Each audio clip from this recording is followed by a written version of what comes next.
Creativity is an addiction. Unplugged because we will always say yes to creativity. Totally Uncut because we all make mistakes. So turn it into a tool. This is Arroe Unplugged. Life reminds me so much of a city library or a Barnes & Noble bookstore. I mean, the moment you walk in, every book placed on every shelf offers an escape. But to get to that final page is going to require time and work. My wife is an avid reader. The authors that I share conversations with on my podcast, View from the Writing Instrument, are also huge readers. But how many of them set aside their personal story to explore other writers? Like life, we get used to doing what we like doing. I'm very guilty of this behavior in the way that I write. It has to be the right paper and at the right time of the day. When life asks me to change, I've been known to become that child in a shopping cart who doesn't understand why he can't have those delicious goldfish. We get so used to being us, set in our way. Nobody likes change, and it's evident in the bookstores and Barnes & Noble. Life is there if you want it. Look at all of those choices. And we end up going exactly where we know. Hey, it's Arroe. This is The Daily Mess, a chronological walk through an everyday world. I am a daily writer.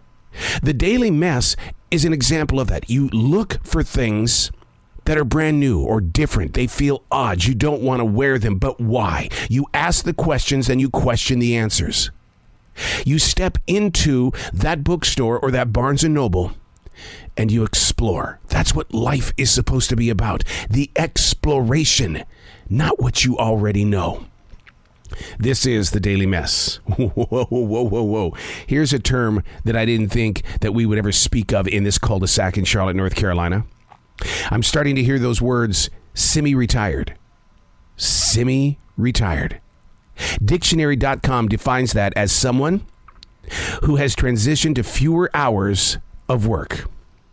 Now, our collection of homeowners has been rooted here for 25 plus years. We've known each other that long, and we have seen and done everything together. From watching our children growing up and growing out, to falling witness to amazing solar eclipses that made everything nearly dark, holidays, birthday parties, swimming pool celebrations, and inner tubing down a lazy southern river.